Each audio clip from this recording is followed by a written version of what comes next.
So as I mentioned, I work for the organization that's called Cultural Vistas, and aside from these two programs, we administer a wide variety of international exchange programs, both for Americans going abroad and for foreigners coming to the US.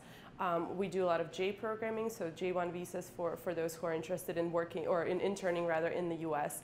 And then these two programs are our highest level programs. They're geared at those who are young professionals, whether they are in graduate school or not, but for those who already have some experience, who are not just kind of starting out in their career, but who are already a couple of years along.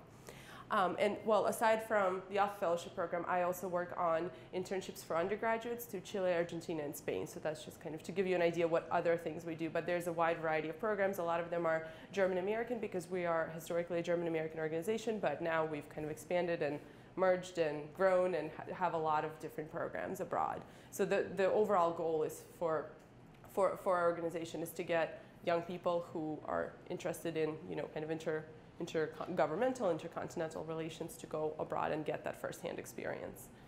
So, well, actually, before I go on, the Robert Bosch Foundation, which is the first logo you see on the right, I guess there, is the foundation that sponsors the Robert Bosch Foundation Fellowship Program. I'm sure you've all heard of the Bosch name. The Bosch Corporation is closely related to the foundation, obviously, and actually 92% of the capital stock of the corporation goes to support the foundation. So they are very, very interested and serious about various philanthropic affairs, various programming that has to do with international exchange, but the Bosch program is their most significant US-German initiative.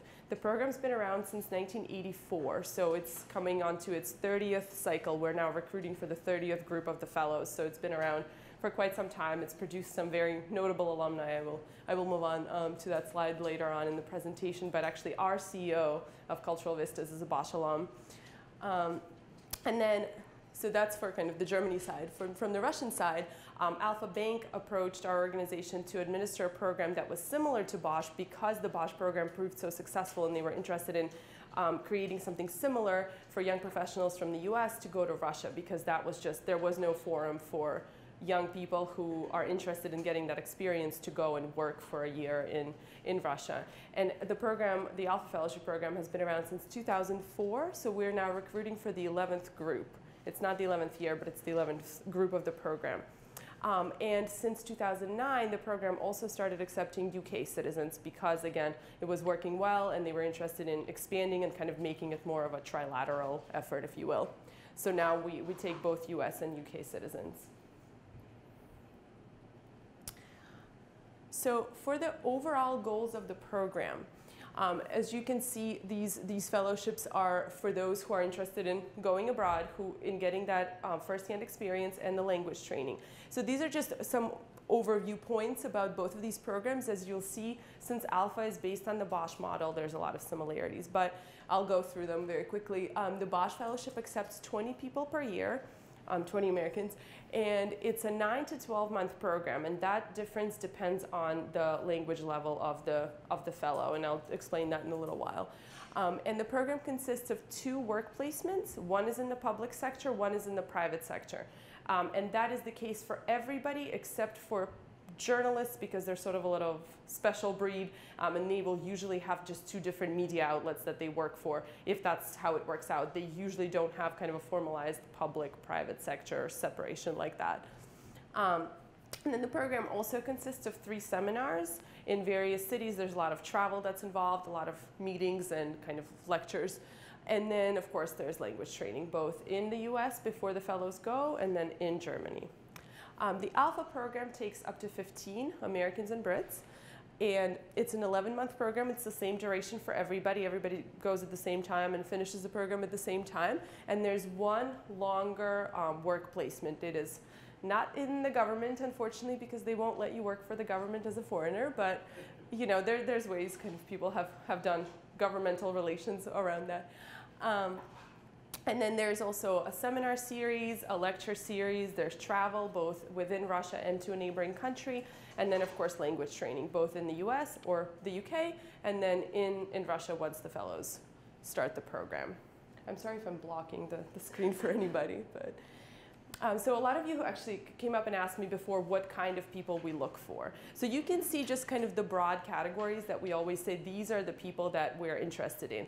But specifically outside of the business, economics, public policy, law, journalism, it's really anybody who has that international focus related to either of the two countries and who is the right candidate for getting this experience abroad, who's been working in something that's relevant, that's internationally focused, and would benefit from firsthand work experience and language training and all of the other things that the programs deal with in either Russia or Germany. So that's kind of the fairly general, if you will, but that's the kind of people that the program looks for. And of course, these are people, since both of these programs are very competitive, these are people who are going to become leaders in their fields, who are really going to continue on with US-German or US-Russian relations, who are really kind of on that path to, really contribute to the, between the two countries for either of the programs.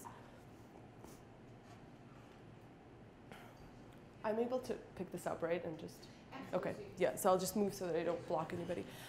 So for eligibility, these are the things that you need to be outside of kind of the professional field. So for Bosch, 23 to 34 at the time of application, and that is very strict. So if you fall outside of those, of that age range, you unfortunately can't apply. You have to be a US citizen. Education, graduate degree, since you're all here, you fit into that profile, and then at least 2 years of cumulative professional experience in your field. So the important thing to note is that this doesn't have to be post-graduation. It doesn't have to be any kind of particular experience at one company. It can really be made up of past placements, past part-time positions, past internships, anything that's related to your field. Another very important thing for both of these programs is that these are not for those who are interested in changing careers. This is for those who are already on their way in their career, even if it's just the 2 years, who are going to continue working in the same field once they go on the program. Because the expectation, and this is the same for both of these fellowships, is that you go in almost at a consultant level, so you're not really starting from zero, making phone calls and photocopies for people. It's really for those who are already, a little ways into their career and are coming in with a certain level of expertise and are expected and will be treated as professionals, really, and not somebody who's just starting out in the professional environment. For those without a graduate degree, the experience is about 5 years, but again, doesn't really apply to anybody here. German language skills are not required. And people always ask, if I've been to Germany, is that helpful? I mean, it's great, but the important thing is that you have that professional interest that translates to you going to Germany and doing work in Germany. So the language, if you don't speak it, that's fine, as long as you have that professional focus that makes sense. And then general requirements, as I was mentioning before, evidence of leadership potential, excellent academic qualifications, excellent professional experience, all of that makes a difference in your application. And then for Alpha, the citizenship requirements are US or UK, as I was saying, and then 25 to 35, and that's a little bit more flexible. So if you are a little bit outside, and if you are a qualified candidate in other respects, you could still be considered. And then graduate degree, highly recommended, same thing, about 2 years of professional experience that's in your field, that's cumulative, and then about 5 to 6 years without. I would say that most people who make it onto either of these programs probably have a little bit more than 2 years, but that's just kind of the minimum requirement. It really depends on what kind of work you've done, and what your field is. So I would say that, most people will have a little bit more. And then Russian language skills are preferred, but they're not required. Again, I would say most people who have made it on the program have had at least some Russian training, but that's not absolutely required. So if you have, a good reason and a good if your profile is good, and if you don't speak any Russian, you could still be considered. Because again, there's a lot of language training that goes into these programs. So, and again, this is something that I did mention, but the willingness and the dedication to learning either German or Russian are essential, because it's a significant time commitment, and I will go over how many hours and things like that in a little bit. But so that's something that people have to, I feel like they don't always realize until afterwards, but as you're applying, that's something to keep in mind, that you will be expected to really progress a lot in your language, regardless of which language, regardless of what level you have already. So that's kind of the expectation there too. So the application process, as I said before, the deadline for Bosch is coming up on October 15th. And out of the pool of applicants, 44 people will be selected to interview. And in the past, they've gotten as many as about 600 applications for the 20 spots. So it's a very competitive program. You really have to put together a thoughtful application if you're interested in being considered. And then the interview process. The interviews take place in January, usually mid to late January in New York City for both of these programs. And then the interview itself consists of a meal with the selection committee and other candidates, and it's usually a lunch or a dinner. And then there's also a group panel interview, which means that you're interviewing with other candidates. There's a group of selection committee members and then a couple of interviewees. And that is just to see, how you function in kind of a high stress, I would say, environment, but also an environment that involves other people who could potentially be on the program with you. Because the Bosch Fellowship because during the seminars, during the program, there's a lot of kind of collaboration and interaction that goes on between the fellows. So it's important for the selection committee to see that you're able to work together with others. They may ask you to role play a situation, do kind of things that are a little bit maybe unconventional, but it's really to see that you're able to function in an environment with other professionals of your caliber. And then the meal is a little bit less formal. While I would say it's a formal meal as far as meals go, but it's a little bit less formal than the interview, and that's just kind of to see how you interact with others, how you interact with the selection committee, what you're really all about when you're put into a situation that's more or less informal, I guess. Because also on the program, there are a lot of meal meetings and kind of wining and dining, if you will, and so it's important that you are professional and are able to relate to others and have I guess leave a good impression on the selection committee.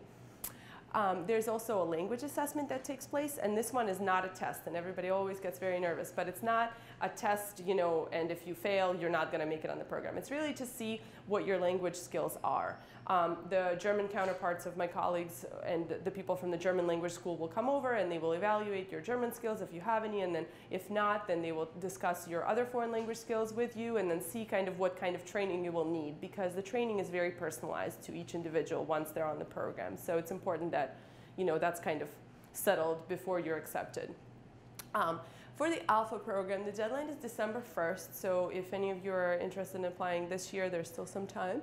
Out of the entire pool, we select 24 people to be interviewed, and this is on the US side. And in the past, we've gotten up to about 180 applications for the US spots. And then the interview process also consists of a meal with the selection committee and other candidates, just like Bosch. And then there is an individual panel interview. So that one is more like a firing squad type situation, where it's just you and you've got about 6 or 7 selection committee members, asking you questions and figuring out what you're all about. And then there is also a language assessment. Again, not a test, nothing to really be super concerned about. Just to see where your Russian skills are, because again, most people will have had at least some Russian, so the Russian language curator will come and sit down with you one-on-one and give you kind of a short assessment to see what kind of training you will need if you do make it on the program. So if you do make it on the program, the Bosch Fellowship, the language training portion, which is in the US, starts in February, and that is private tutoring. So the program sets you up with a tutor in your geographical area, so you don't have to move or stop going to school or anything like that. It's arranged by the program to be in addition to whatever else you're doing. And this is where that real commitment to learning language comes in, because if you are a beginner speaker of German, you can expect to have about 8 hours a week of tutoring. So that's really a lot of time to put in addition to your class load and to your probably internships or work that you have. So it's really something to keep in mind and make sure that you're really putting the time into it. So then also, kind of meanwhile, you will be working with the Bosch Foundation, with my colleagues' German counterparts, to plan for your professional assignment. And I will talk about all of that process in a little bit.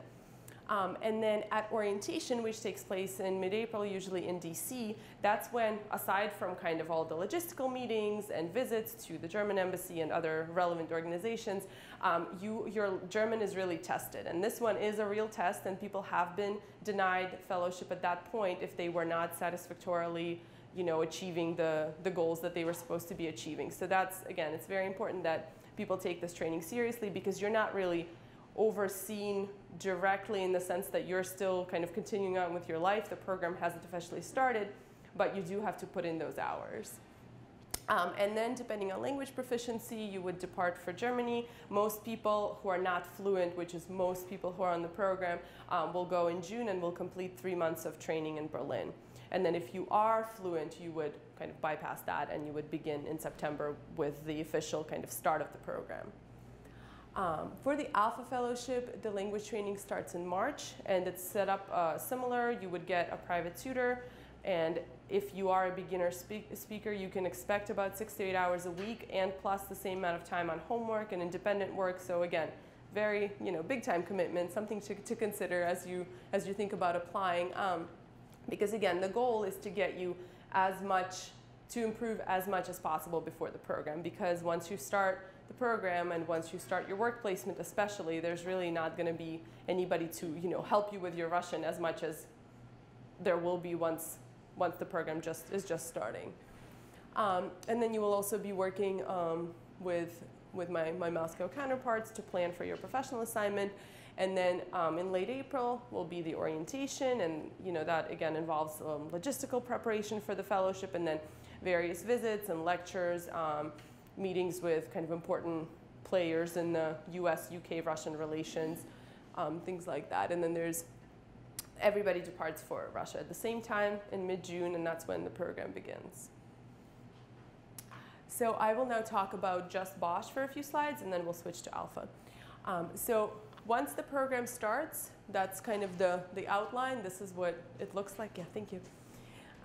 June to August is the language training in Berlin, and then, which again, most program participants will be taking part in that, unless you're fluent in German. And then the official kind of program start is in September, which is when the first seminar starts.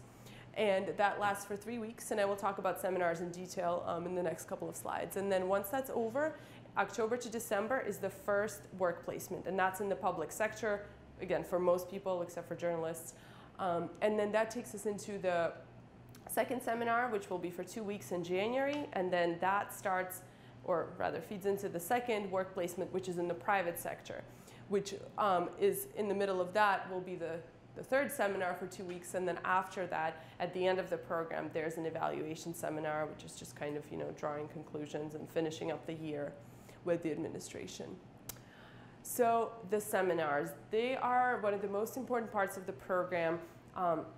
And really, when you start in September, that's the first time that all of you come together as fellows, and you're really expected to perform at a high level, bring your expertise to the table, and contribute to the discussions and participate in the in the meetings and so on. And a lot of them, most of them, I would say, are conducted in German. So that's why that time and that commitment is really important. That you are that your language has improved as much as possible in this preparation for the fellowship. It's really for your benefit. And so the first seminar takes place in various cities in Germany. You can just see some examples, and also outside of Germany, obviously. And that looks into Germany at the federal level. So it's really your introduction to the whole country, kind of historical context, economic, political, cultural kind of overview of the country.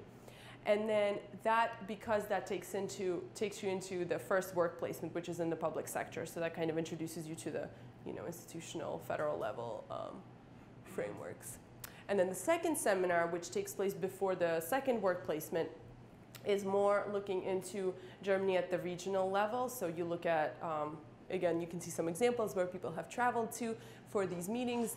And this is an introduction to the private sector. So it really looks at, more local businesses and various kind of,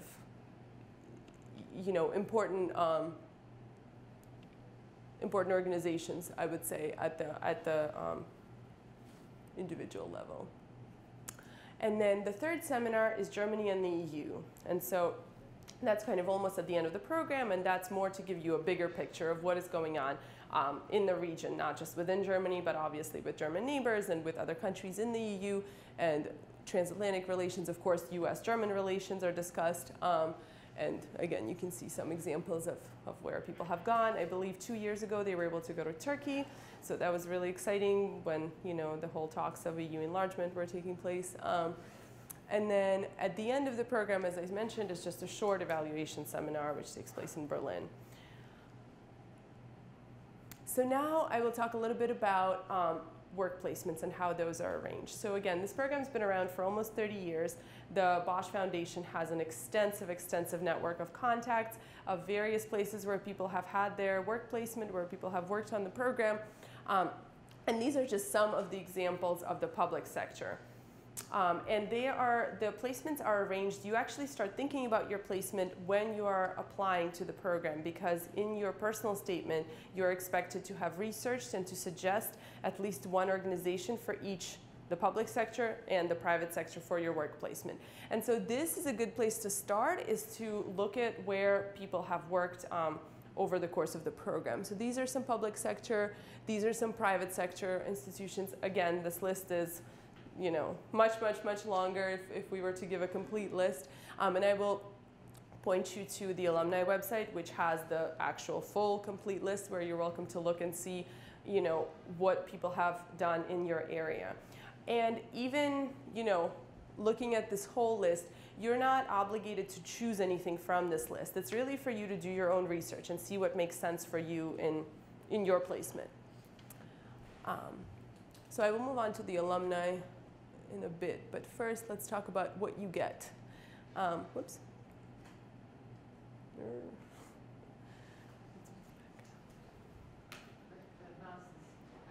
Whoops.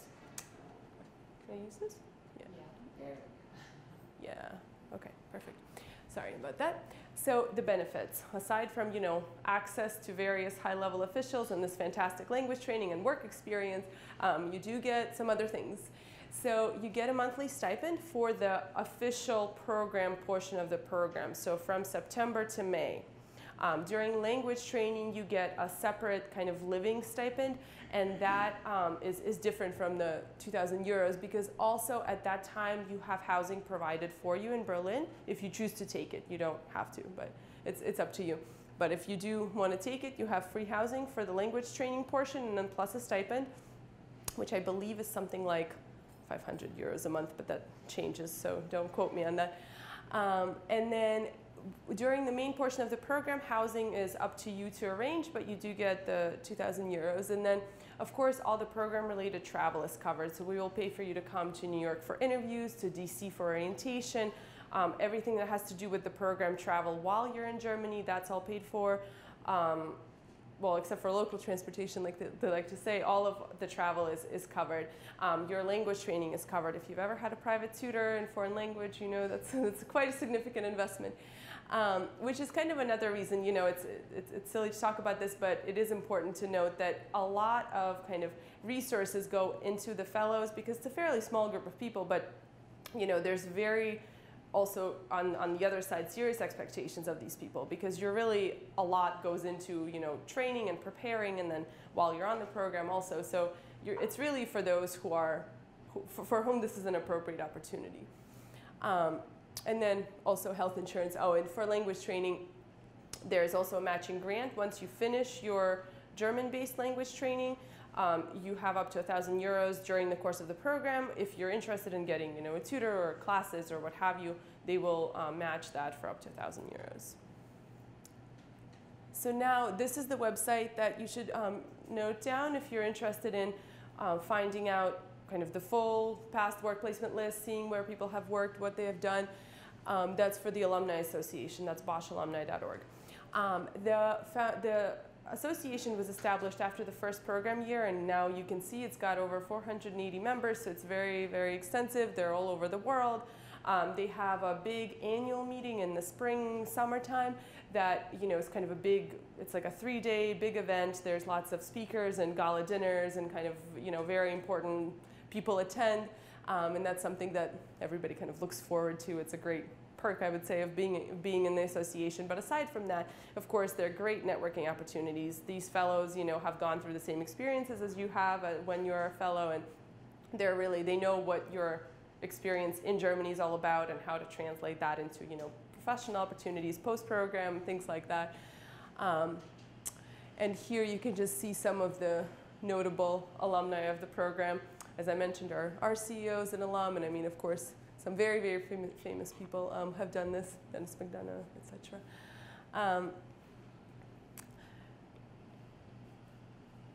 So now I will talk about the Alpha program. Again, you'll see a lot of similarities because this program is based on Bosch, but just, I will go through the program year first. So that will be from March until June is the language training portion that takes place in the US with the private tutor. Again, we arrange all of that for you. You only have to show up and do the work. And then in April, there is an orientation seminar, which is similarly set up, thank you, and has lots of important lectures and meetings and then logistical preparation.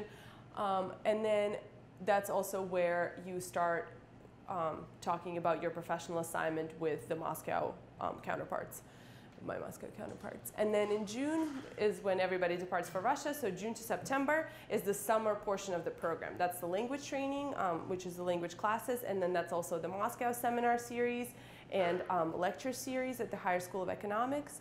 And then that finishes at the end of September. And in October, everybody starts their professional assignments. So throughout the summer, throughout that time, that's when the assignments are really finalized.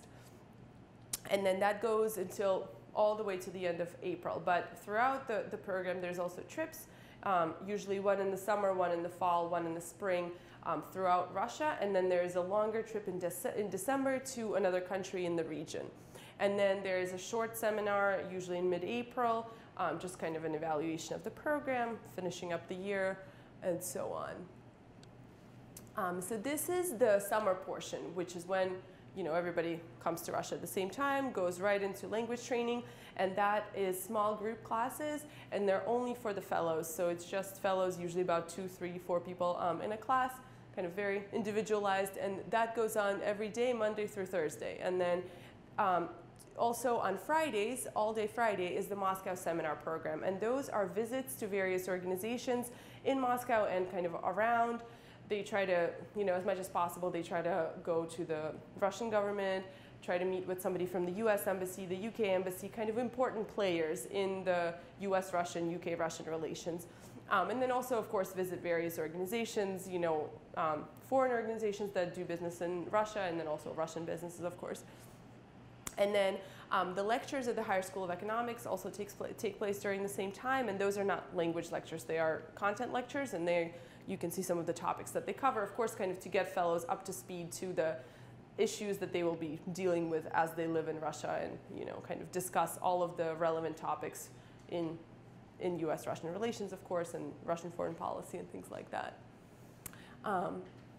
So as I said before, there's also travel outside of Moscow, because most fellows spend their whole year in Moscow because their work placements are usually also in Moscow. Some people have done other things, but the majority will spend their time in Moscow. So it's really important for people to get out and see Russia beyond Moscow. And alumni always comment that, that was one of the best things about the program, because you really don't realize often how different things can be in other parts of the country. So it's important. And you can see some of the past cities where people have gone. And last year they were able to go to the Olympic complex in Sochi and have meetings there with the people participating, and it was very exciting, of course. And then there is another trip to a country in the region. Again, you can see some examples there. So the work placements, again, they are arranged with, in collaboration with the Moscow office. And before you even apply, you start thinking about where you would maybe want to work, and you start doing your research. And again, this is a good place to start to see what past fellows have done. And these are just some of the placements, and there's some more. And then when at orientation, you will meet with the program administration, both from the US and the UK and Russia, and sit down and really start planning out what kind of organizations you're going to contact, what kind of possibilities there are, what's really out there for you.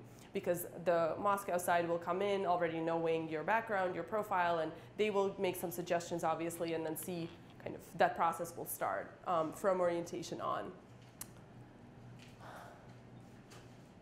So now, again,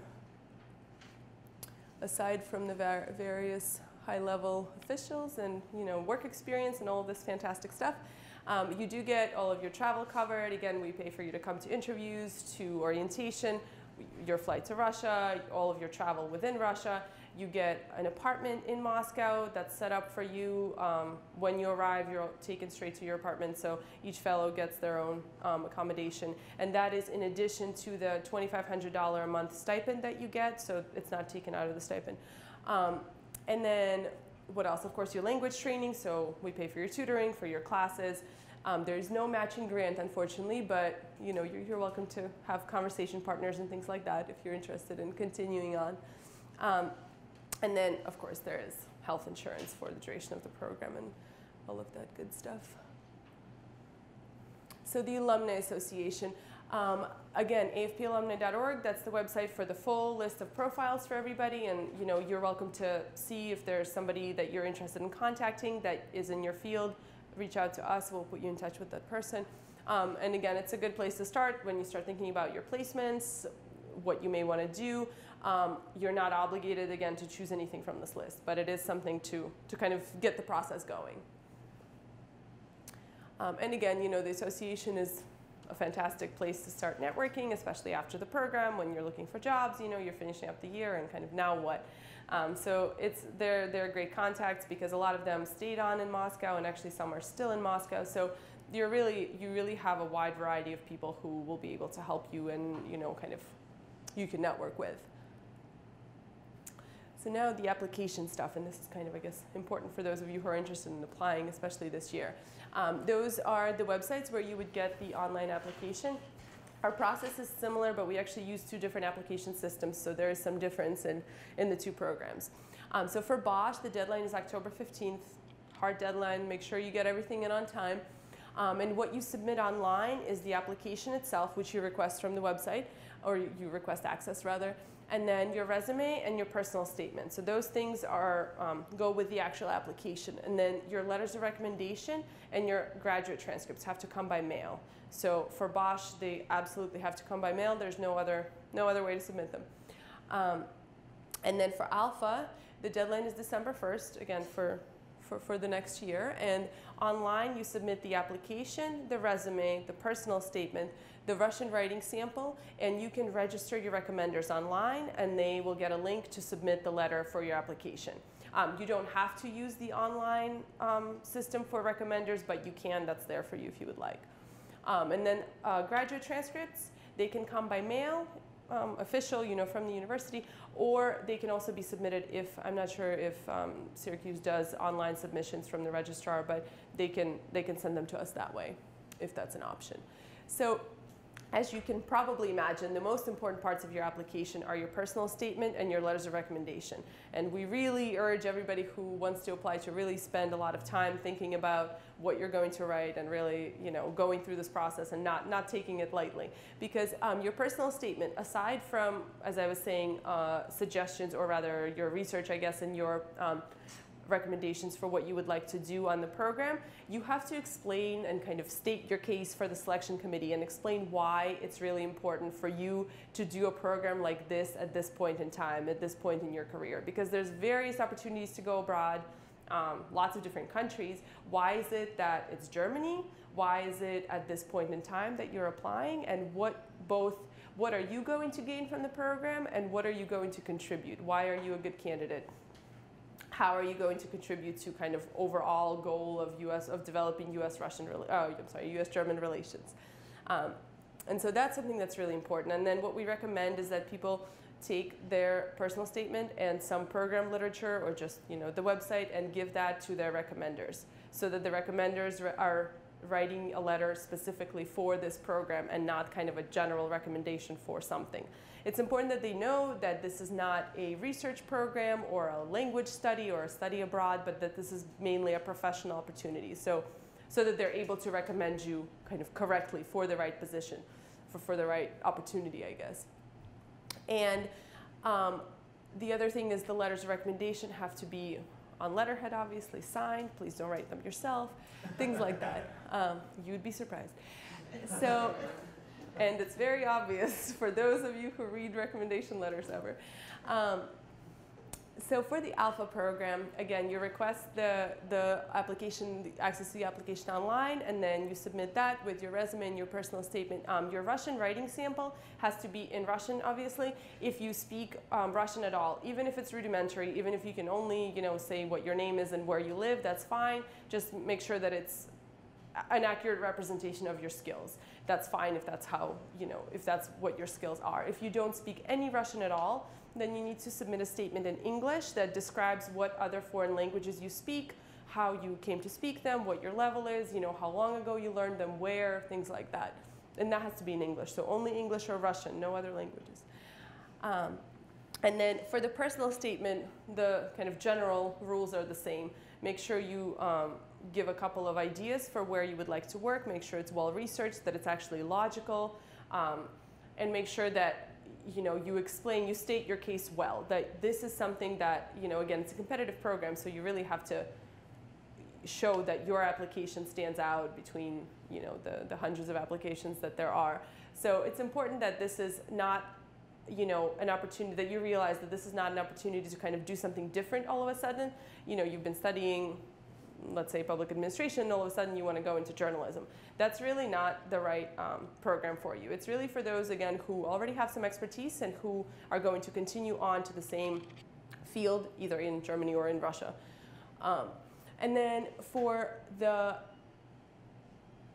letters of recommendation, I would say, the rules are generally the same. Even if you have your recommenders submit them online, make sure they're on letterhead, make sure they're signed.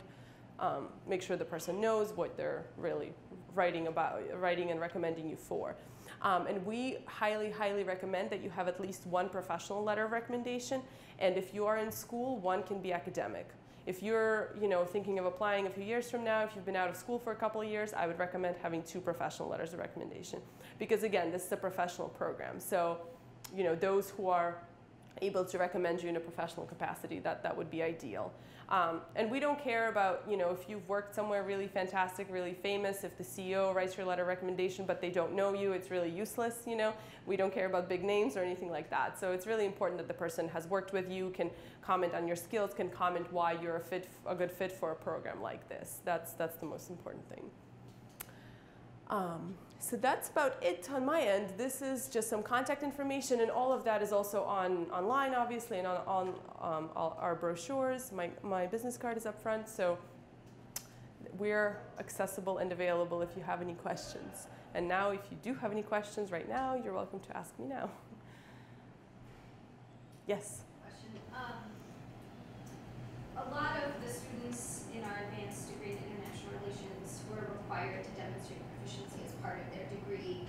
Will seek out external fellowship programs like foreign or class or others. Right. To do that integrated into their program of study.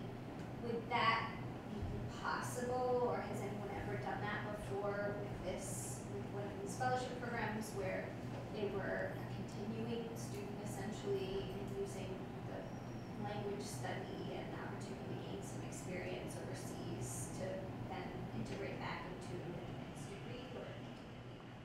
No, I would say no. I mean, this is kind of really a standalone, type program. So most people graduate and then go on to do something like this because, again, the focus is very much professional and it's a full year. Usually people aren't able to kind of take off that kind of time if it's during the course of the program. And also, again, the expectation is that, you're kind of higher level. So if you complete your program, you're obviously a little bit farther along than if you're still in the middle of your 2 years, let's say, or something like that. So most people will graduate before they go to do something like this. Anyone else? Yes, of course. The Alpha placements are in Moscow only? For the most part, but they don't have to be. If it's possible and people have done. The only thing, and for Bosch it's a little bit different because people do end up kind of going all over and they do expect them actually to try to have one placement in one location and then switch halfway through when they have their second placement. But for Alpha, just because kind of the nature, I guess, of Russia is that a lot of the organizations are based in Moscow, especially international organizations. And then a lot of the contacts that the program has is in Moscow. That said, people have done, things in other places, but then you kind of have to consider if you are going to be okay with, being completely on your own for the entire year, because you really don't have that network of, other fellows, of the program administration, things like that. But it's been done, definitely. And then the second question applies to both of them. I'm curious about the sort of typical, maybe you wouldn't say there is, but the typical profile. So would someone coming straight out of Maxwell with their MA or their MPA be competitive if, or is it better if they have some sort of post-degree professional experience? I would say it's, well, I can't really give numbers, I guess, but it's probably about half and half people coming out of a grad program and people who have been in the workforce for a while. I mean, again, the expectation is that you already have, even if you are finishing your grad degree, that you already have at least a couple of years of work experience. So it doesn't have to be after graduation. I mean, it's really, there's no, rule or no. And how closely does say you're, between undergrad and grad, you work for a couple of years for a nonprofit, but now you're doing an MPA, you want to go to government work, does that count as relevant professional experience, or do they really want them to be? I mean, it doesn't have to be exactly. And I mean, also, if you are able to explain how this is all relevant and how this is all showing a logical progression in your work and academic experience, then that's fine. It doesn't have to be, something so exact. But again, probably not, unless, you did some kind of, public outreach for, I don't know, for Starbucks. But, again, also the thing that, people have to keep in mind, I would say, is that, and this is true in the US, but it is 5 times more the case in Europe, is that, they really look at your background. Somebody, let's say, looking at your resume and looking at your profile to see if you, if they could take you on as for your professional placement. They really want to see an obvious connection between your degree and your work experience and what you want to do. And in the US, people, I feel like, are not always so strict about that kind of stuff, but especially in Germany, especially in Russia, there's very strict kind of societal, rules for hierarchy and for how you go about, progressing in your career, and it's very, very kind of, it has to be obvious. And that's why it's also important that when you write your personal statement, you really make clear your professional history and how your academics play into that, and really show a logical progression of your experiences. I have a question about in terms of admission, you admit 20 prospective fellows into the Bosch program that then go through language training. Now, if 2 of those are not able to pass the proficiency exam at the end, what then happens to those 2 open slots? Do you waitlist? There are alternates for both of these programs most of the time, but then, of course, that depends on whether or not those alternates take the offered slots. I mean, if in the end there are fewer than 20, then there are fewer than 20. Okay. It's really, they're not going to fill the spots just to fill the spots, obviously. But there are alternates. We usually select alternates both for interviews, because some people, maybe that couple months down the line, they decide they're not going to do this, or what have you, because also you have to come to interviews in person. So if somebody has something that they absolutely can't, they can't make it, then they have to give up their spot. So there are alternates for the interviews, and then there are alternates for the actual positions, spots. Yeah. And I would say every year at least one alt makes it into the program, just because by the nature of how things work. Yeah. So when the participants are overseas working, presumably the program provides support for them to get work authorization? Yes. And presumably that would end when the program ends. Right. What percent of program participants stay after immediately and are able to translate into a position that would provide work authorization? I would say it's fairly high. I don't know, but kind of exact. I mean, it depends on the market too, on the economy, what's going on. I know for Alpha, I think 2 years ago, everybody came back, and last year, everybody stayed pretty much. So, you know, it's really has to do, we don't prohibit in any way people from staying. Ultimately, the goal for you is to go over and, you know, gain experience and then bring it back to the US. But if that means you're going to stay for 3 years, let's say, instead of 1, then that's still fine. And people do this, you know, every year, again, depending. And I would say it happens fairly often. And, you know, sometimes the organization where you had your professional placement will take you on. Sometimes it's something else, you know, some other networking that you've done. You met somebody else who is, you know, interested in, because again, both of these programs just offer people great access to people that they otherwise would really have no way of, you know, meeting with, you know, or sitting down with ever. So it's really, for that reason, it's one of, you know, very important part of both of these programs. So yeah, they do stay on. Are there any types of institutions that are off limits in terms of visa? For Alpha, the government. I mean, if you can get in, then, you know, good for you. But, you know, seriously speaking, no, unfortunately, they won't take any foreigners to work in anything that's, you know, a government organization.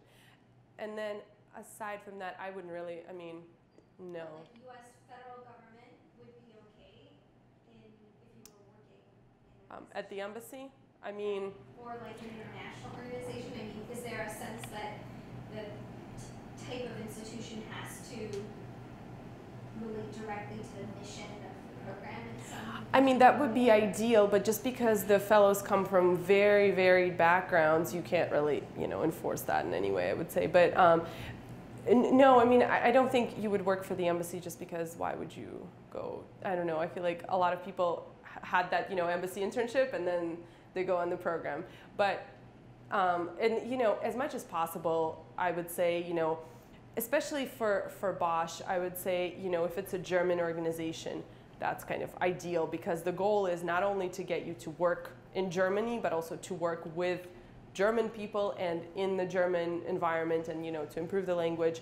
In Russia, I mean, the goal is the same, but unfortunately, you know, if your language skills are very limited and it's a Russian, you know, only Russian organization, that's just not very likely that you will do well because, you know, if you really have, you know, low level of Russian, that's just not going to work out. But I mean, that's very open in terms of what kind of organization. You know, there will be, the overall goal is to get you to work for, you know, obviously you will be working in your field, but also that it's something that's relevant to the program. But specifically, that is a very kind of wide range of things that you could do.